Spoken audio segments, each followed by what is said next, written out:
Magandang araw mga kabugtaw. Deadlock tayo ngayon. Recently may post si Sas Rogando Sasot. Ang pamagat ay deadlock sa larangan ng politika. Kasi ang mga Yelos, mga Pinklawan, mga Catholic staff, ang Catholic Church parang stalemate. Kasi pag tinanggal nila si BBM, sinong papalit? Well, number one sa list, si Martin Romualdez. Pero anong reaksyon ng taong bayan? Number two, si Risa Ontiveros. Daw posible, pero yellow yon. Pag yellow ang nilagay mo dyan, ako, sigurado ang mga yellow mag-aaklas laban kay BBM. At iupo yung tao nila. At saka ayon kay SAS, mas maraming pera daw yung yellow.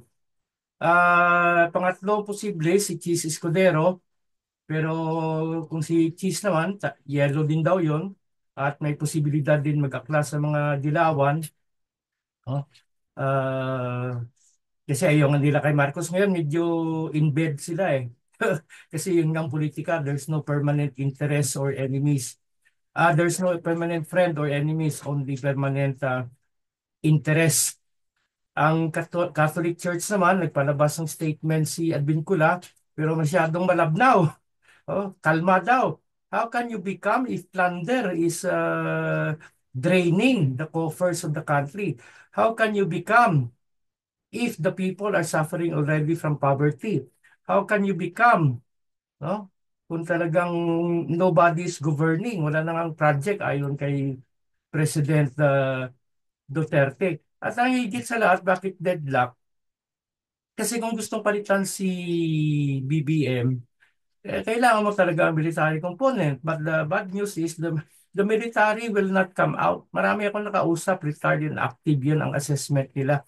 Kasi busog daw yung military. May nabalitaan nga daw ako nga na si Tambi nagmudmud ng 10 billion pesos sa mga division commanders, 5 division na nakapalibot sa Metro Manila, pero tatlong division commander doon pumiyok. Tapos gumamit si Tambi ng dalawang general para mangmudmud ng 10 billion, pero ang binigay daw 5 billion lang. Yung 5 billion, kinikbak, pinakit, ano?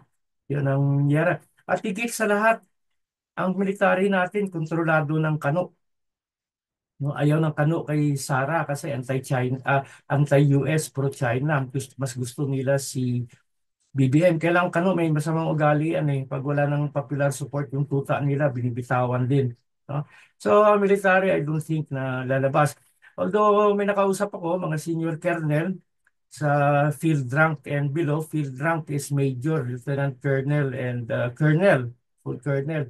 Ang company rank naman is second lieutenant, first lieutenant, saka captain.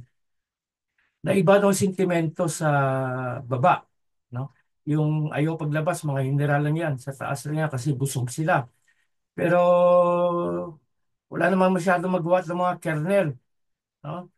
Unless na may talagang tumaya dyan. Kasi may nakausap ako mga veterano nung kunong 80s. Sabi nila, iba ng AFP no? Ngayon. Hindi daw tulad noon, nung 80s na kaya mong itapon ang karir mo para sa bayan. Yan, wala nang bayan-bayan. No, pera-pera na lang. Ang nag-recruit na nga daw. Ang unang ah, tanong ay, ang unang sagot ay, show me the money. Pera-pera talaga. And it costs money. Kala niyo yung EDSA 2, kala niyo yung pagbaliktad mga Hinderal doon ay biglaan. Hindi, planado yun. And huge money was involved. No? Among the major financier were the Ayalas and Lusutan. Yung Ayala kasi, ayon kay Erap, ito, kunento yan sa akin dito noon, pag, nung nanalo siya, pinagdala nila yung tao niya, si Rapi Aluna ng MW, ng, ano ba yan? Yung Maynilad ba yan? Na taasan yung presyo ng tubig. Sabi ni Erap kay Alunan, sensya ka na pare, yung naging kampanya, ang motto ko ay Erap para sa mahihirap. Ngayon, taasan natin ng tubig, galit mo. Tapos sinusulta naman kasi kinausap niya si Erap na wag na itaas sa Supreme Court yung kaso niya, tinaas niya yung Erap. And some personalities sa Chinese community, no? Kasi dinidinggoy daw sila ni Jinggoy doon. Kaya nagalit din kay Erap. So huge money was involved also in EDSA 2 and any coup. No? Ang EDSA 1, suportado ng Kano yun. EDSA 2, ganun din kasi nagalit yung Kano kay Iraq. Kahit si Clinton, sinabihan na wag bombahin yung mga MILF doon sa Mindanao, binumba niya pa rin. Kahit dahil sa karumal-dumal na pinagagawa ng mga MILF noon, pumasok pa siya sa isang kampo doon, kumain ng lechon. No? Ngayon, wala akong nakikita. Pero may mga retired, ito hindi ko pa na-factor in. Si Kung Cap Dado, ano? Talagang nagwawala na. No? In fact, nilait-lait niya na yung long gray line. Yung long gray line refers to the PMA years, no? Actually, nakuha nila yan sa West Point. Kasi alam mo yung, nalala ko one time, Saturday parade yun, medyo umuulan and it was fogging. At yung mga kadete, nakaponcho, makikita mo talaga sa malayo yung long gray line, no? Na kilabot kasi the first word that came to my mind was immortal. Kasi yung long gray line yan, sa nakita ko noon sa PMA, sa Borromeo Field, ano walang mukha kundi yung simbolismo lang ng mga long gray line ng mga kadete. Those who live by the code of courage, integrity, and loyalty. No? Many men have been there before, many men will follow. Parang immortal siya na maraming lahat na dumaan dyan, dumaan din dyan. No? So, nasaan na ba kayo ngayon? Pero malay mo, baka may isang command lang dyan o isang class kasi marami na ako nakikita sa Facebook na post ng PMA Class 93 in solidarity with Colonel Raymond La Chica, yung chief security head ng security ni Sara. Class 93 kasi yun eh. Alam niyo naman itong mga to very loyal sa class yan. Nagtutulungan ang mga yan. No? So, hindi rin papayag yan na apihin yung class nila. May isa pang factor, ano? Yung mga MNLF nag-statement na rin. Kaya lang ang hiling ko lang dito sa mga kapatid nating Muslim, no? Kasi dahil sa galit nila, baka mag-bombing sa naman. Mga kapatid na Muslim, Assalamualaikum wa rahmatullah wa barakatuh. Ang kalaban nyo ay ang mga tao sa administrasyon yon, hindi ang mga taong bayan, mga inosenteng taong bayan. Sana naman huwag kayong ano diyan, mag-bombing na makasakit sa mga inosente nating kapatid din ng mga Pilipino, no? Ituon niyo yung galit niyo kung saan kayo galit, no? Hindi sa mga inosenteng taong bayan. So, parang ganun ang sitwasyon ngayon kasi ano ba ngayon? 29, in 2 days time, ano na? December na, Christmas spirit. Then after that, election fever na. So baka itong nangyayari sa EDSA, wala na rin to kasi dalawa lang yan eh. Either mag-move ang military o may critical mass. Like Bastille, they will storm Malacanang pero wala akong nakikitang critical mass na mabubuo. So deadlock talaga. So ang resulta ng deadlock na yan, tuloy ang kahirapan, tuloy ang pagnanakaw. Wala, pero tingnan natin sa election fever. Pero ako, wala akong tiwala sa election. Miro kasing gagamitin. Ano na, Smartmatic din yan. It's the same dog with a different color. So, I think the Philippines is doomed.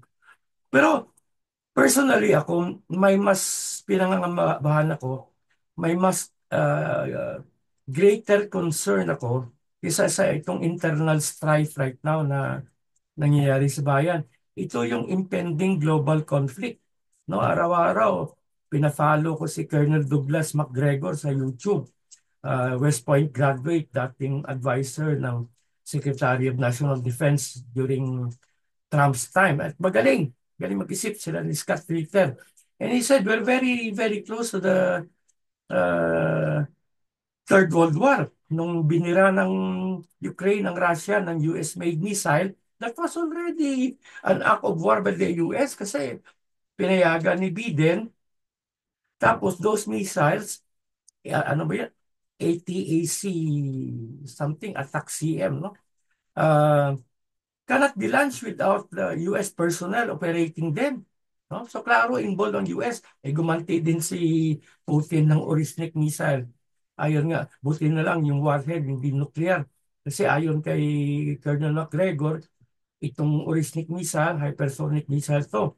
And the US cannot stop them. They still don't have the technology to intercept hypersonic missile. No? So, pag nangyari yan, ang gulo sa mundo, damay Pilipinas dahil sa mga EDCA bases. No?